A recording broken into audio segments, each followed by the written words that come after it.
Respirasi atau bernapas memiliki 3 fungsi utama, yaitu untuk mengambil oksigen, untuk mengeluarkan karbon dioksida, dan untuk mengurangi komposisi relatif dari tubuh. Tubuh membentuk oksigen untuk metabolisme makanan. Selama proses metabolisme, oksigen digabungkan dengan atom karbon dalam makanan, memproduksi karbon dioksida CO2. Sistem pernapasan membawa udara, termasuk oksigen, melalui inspirasi, menghilangkan karbon dioksida melalui ekspirasi. Sistem pernapasan melibatkan beberapa organ termasuk hidung, mulut, paring, trakea, diafragma, otot perut, dan mulut, kemudian melewati paring dan laring untuk trakea. Trakea, tabung berotot membentang ke bawah dari laring, membagi di ujung bawah menjadi 2 cabang yang disebut bronkus primer.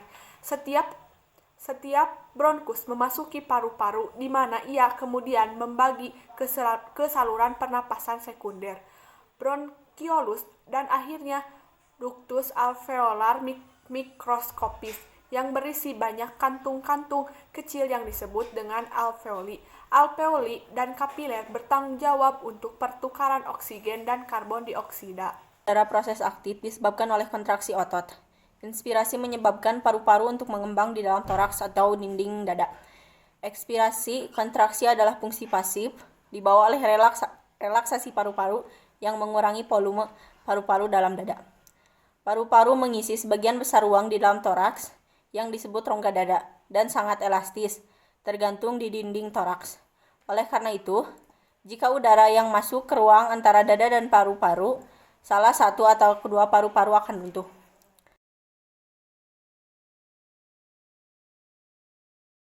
Frekuensi pernafasan adalah intensitas memasukkan atau mengeluarkan udara per menit dari dalam keluar tubuh atau dari luar ke dalam tubuh.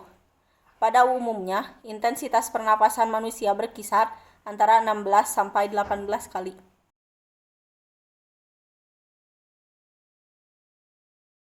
Frekuensi pernapasan pada manusia dikontrol oleh bagian otak yang disebut dengan medula oblongata. Beberapa faktor yang mempengaruhi medula oblongata untuk meningkatkan atau menurunkan ritme pernapasan adalah usia, aktivitas, jenis kelamin, suhu tubuh, serta posisi tubuh. Usia. Jika kita perhatikan, bayi memiliki frekuensi pernapasan yang lebih cepat dibandingkan dengan orang dewasa. Hal ini disebabkan karena bayi masih berada dalam masa pertumbuhan dan perkembangan, sehingga membutuhkan energi yang lebih banyak untuk mendukung tumbuh kembangnya. Aktivitas. Semakin berat aktivitas seseorang, maka frekuensi pernapasannya pun akan semakin meningkat. Gunanya adalah untuk memasok energi yang dibutuhkan untuk mendukung aktivitas tersebut. Jenis kelamin. Jenis kelamin pun memiliki pengaruh terhadap frekuensi pernapasan pada manusia. Laki-laki biasanya memiliki tingkat yang lebih tinggi dibandingkan dengan perempuan. Hal ini dikarenakan volume paru-paru wanita lebih kecil dibandingkan laki-laki. Suhu tubuh. Ketika seseorang merasa kedinginan dan suhu tubuhnya menurun, otak akan mengirim sinyal agar paru-paru meningkatkan frekuensi pernapasannya. Dengan begitu, tubuh akan mempercepat pembakaran agar tetap hangat. Posisi tubuh. Terakhir, ini juga dapat dipengaruhi oleh posisi tubuhnya. Jika seseorang berada dalam posisi berdiri, frekuensi pernapasannya akan lebih tinggi dibandingkan saat ia sedang duduk atau berbaring. Hal ini terjadi karena jika ia berdiri, tubuhnya memerlukan energi yang lebih besar untuk menjaga keseimbangan tubuhnya, sehingga frekuensi pernapasan ditingkatkan untuk memenuhi kebutuhan energi tersebut.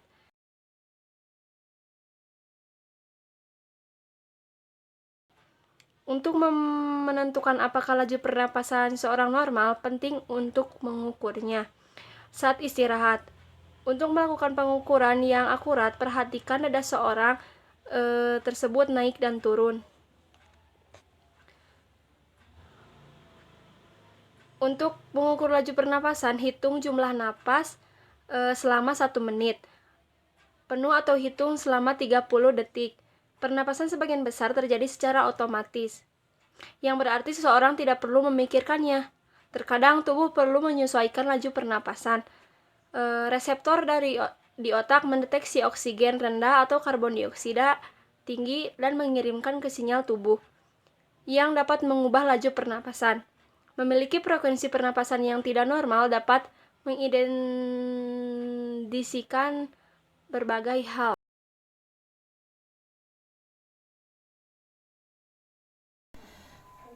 Berdasarkan data di atas, pada saat minggu pertama sebelum melakukan latihan kebugaran, setiap anggota frekuensi pernapasan melebihi batas normal. Pada minggu kedua, setelah melakukan latihan kebugaran, frekuensi pernapasan setiap anggota melalui mendekati normal. Dan pada minggu terakhir, setelah melakukan latihan kebugaran yang dilakukan rutin 1 minggu 2 kali, frekuensi pernapasan setiap anggota ada yang normal tetap dan ada juga yang naik jika dibandingkan dengan minggu. Frekuensi pernapasan anggota kelompok kita tidak dihitung setelah kita melakukan praktik latihan kebugaran, tetapi kita menghitungnya setelah tubuh kita rileks. Oleh karena itu, frekuensi pernapasannya hanya di angka 16-25 kali per 1 menit setelah kita rutin melakukan latihan kebugaran. Naik turunnya frekuensi pernapasan dari minggu ke-1 sampai minggu ke-3 penyebabnya mungkin latihan yang dilakukan tidak konsisten baik dalam waktu latihan maupun dalam gerakan yang dilakukan. Setiap anggota memiliki frekuensi pernapasan yang berbeda-beda tergantung kondisinya. Saat kita melakukan aktivitas berat seperti latihan kebugaran, tubuh kita memerlukan banyak oksigen untuk oksidasi biologi dan lebih banyak memproduksi zat sisa. Tubuh memerlukan peningkatan frekuensi pernapasan agar dapat menyediakan oksigen yang lebih banyak, dan juga pada data di atas dapat dilihat juga frekuensi rata-rata pernapasan. Setiap kolom data berbeda antara satu dengan yang lain. Hal ini disebabkan karena kondisi fisiologis individu yang berbeda. Hal ini termasuk perbedaan jenis kelamin berdasarkan referensi yang kami baca dan posisi tubuh. Frekuensi pernapasan orang dewasa normal berkisar 12-20 kali per menit. Masing-masing anggota kelompok kita pada hari terakhir penelitian ada yang hasilnya disebut normal dan ada juga yang naik turun dari minggu kedua. Naik angkanya pada minggu ketiga.